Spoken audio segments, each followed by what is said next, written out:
Good, man. How are you? Good. Just keep it slow. Okay. We have trouble with speeders. Don't want to have to hold you up for 15 or 20. Yeah, for sure. Okay. Okay. Sending. Yeah, no, this is the only way in and out of Stewart was this road. This road didn't exist until the 70s too. So Stewart BC, it was unintentionally made. So in the Yukon Gold Rush, yeah, so when the Yukon Gold Rush began, they were looking for different ways. So there was this guy, it's kind of elusive in history, slipped off into history and for good reason, but he was a promoter as much as he was a swindler, and he advertised Stewart as a route to the Yukon. He said, "Oh, this is the best route. Like, can't go wrong with it." And a whole bunch of people were like, "Okay, yeah, sweet," like prospectors and stuff. So they boarded a boat and with the promoter, and he took them to Stewart. They got off in Stewart and realized, like, what are you talking about? Like it's impassable. Like there's a massive ice field that you can't penetrate through. Like this road didn't exist. They were basically marooned there. And the promoter that sold the tickets on the ferry, on the boat to get them here, he slipped away in a canoe. It was never found. Nobody ever heard from him again. So then there was people stuck in Stewart, like they didn't, it was a bunch of Scottish guys. They didn't know, like they couldn't get out. The boat had left. The promoter was gone. So they decided, well, we'll just settle here then. So they started building a community, and then they started doing some prospecting in the area, and they found gold, like a substantial amount of it. And we'll drive past the gold mines. So the joke was kind of on the swindler in the end, because Stewart is a massive gold mining community, and just as special as the Klondike gold rush, but in a slightly different way. It's hard rock mining. But this place was never actually supposed to exist. It only exists because some guy basically like screwed people over by promising them a route to the Yukon, when really they were just stuck in a massive fjord and ice prison basically, and they couldn't escape. But they made the most of it. So Stewart became a town by accident, and then there was no road. This road didn't exist until 1972. The road opened, and then they finally had access to like the Cassiar Highway, which was really, really revolutionary for all the people. Because people in Stewart would go like 6 months without like any TV or internet, like back, like it was nuts.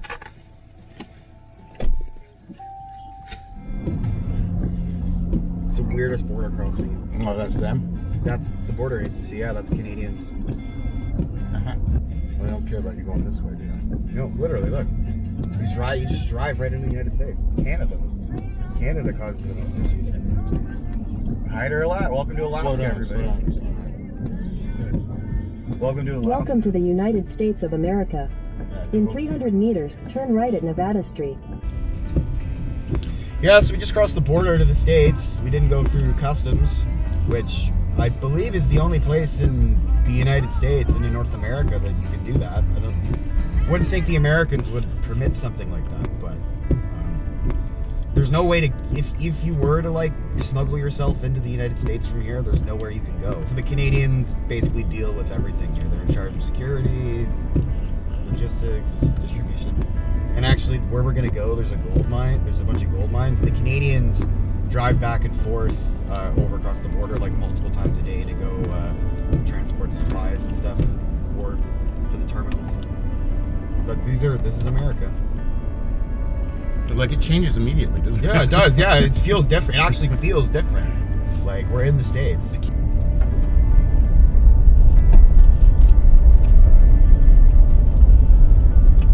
We're all going to the same place too. It is. Yeah, I know it is. Look at this guy. Look at this. Yeah, no, it is much safer. Because the guy at the front is a sacrificial lamb. Everybody else like, oh, he's gonna get hit, and then we can all react, right? No, and everybody needs to be able to react like this guy. So this is why this takes like 2 hours round trip.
us if you want.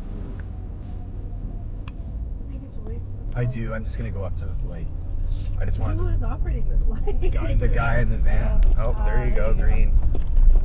Still under 1500 RPM. That's pretty good. A 4x4. Safety, security, so nice.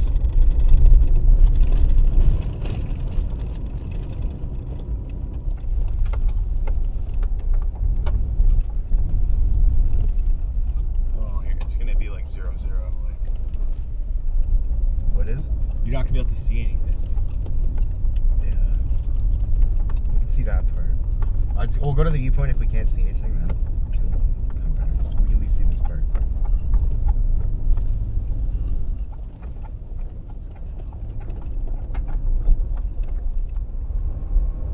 People climb down there too.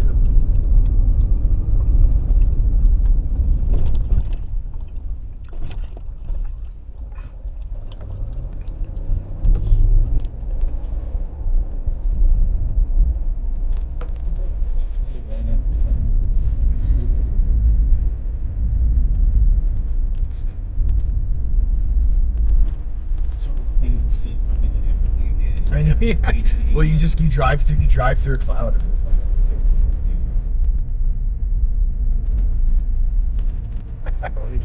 Yeah. Yeah, guys.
So, what direction are we looking here?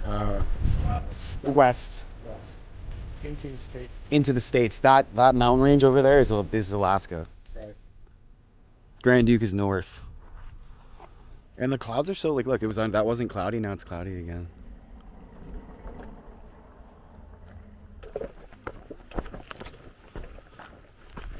Okay, so this is the Salmon Glacier. This is a valley glacier. You see those streaks of dirt along the very edge of the glacier? Those are called lateral moraines. And a moraine is a bunch of material, dirt, rock, ore and stuff, that's been moved by the glacier. So those lines of dirt that you see, the moraines, that's the movement of dirt and soil and elements. So that's how when you say the glacier pushed gold over here, or it did this, like deposited material there, it means it deposited it through these moraines, right? And also carving out valleys. And then you have medial moraines. So if there was like another valley joining here, the lateral moraines are there, the medial moraines are in the middle. A supraglacial moraine is just like a bunch of dirt sitting on top of the actual glacier. And then you have a terminal moraine or an end moraine, which is the actual, like, the ground becomes wavy right at the bottom of the glacier where it ends, because it's moving dirt, and that's called a moraine basically. And this is a valley glacier. The other one, the Bear Glacier we saw, is a tidewater glacier. And there's Piedmont glaciers, That's called a hanging glacier. Tidewater glacier is basically a glacier that comes out onto the water, and a Piedmont glacier is a glacier that comes out onto land, right? That's a cirque. They call a cirque over there, right? You can see this is like a bowl full of snow. That would be a cirque. There's usually an accretion zone. So, and all this has happened with this is that snow falls. It keeps falling, but it doesn't melt. The snow doesn't melt. It keeps falling, and the snow doesn't melt. And then it compacts and turns to ice. And then gradually, as more snow falls, the glacier accretes more ice. Because it's just compaction and freezing turns the snow to ice. As snow compacts, and snow is very insulated too, so it insulates itself as well. And you can see all the crevices and stuff in the bottom, those ripples and stuff, those are all crevices. But the moraines are a big part of like how material gets transferred. Like when you say, oh, a glacier moved this here, those moraines that you see, that's exactly how the glacier moved it here. And it's really hard to find a good example, but this is one of the few places that you can find it. And the biggest way to tell whether it's a glacier's been through here is if the valley's U-shaped, then there's a glacier. You can see it's kind of like a U. If it's really steep and V-like, then that means that it's no glacier.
Oh yeah, that's why I was like, if we could get up there, like we gotta just like make the journey. It's worth it.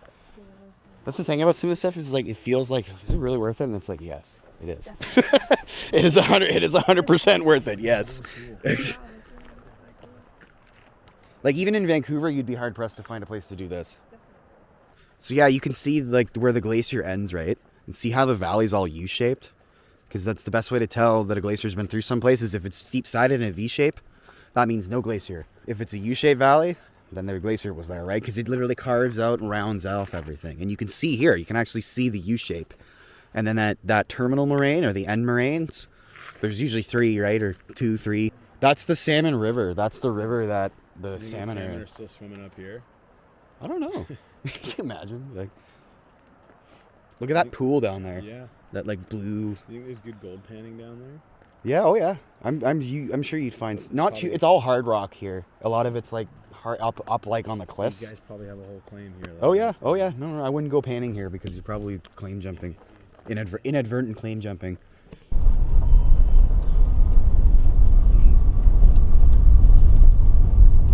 They ever fill this in, or they just leave it like this when they're done?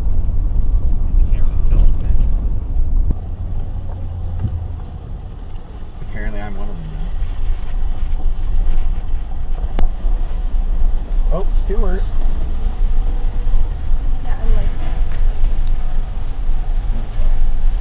Dallas, huh? Straight ahead isn't going to get you anywhere good.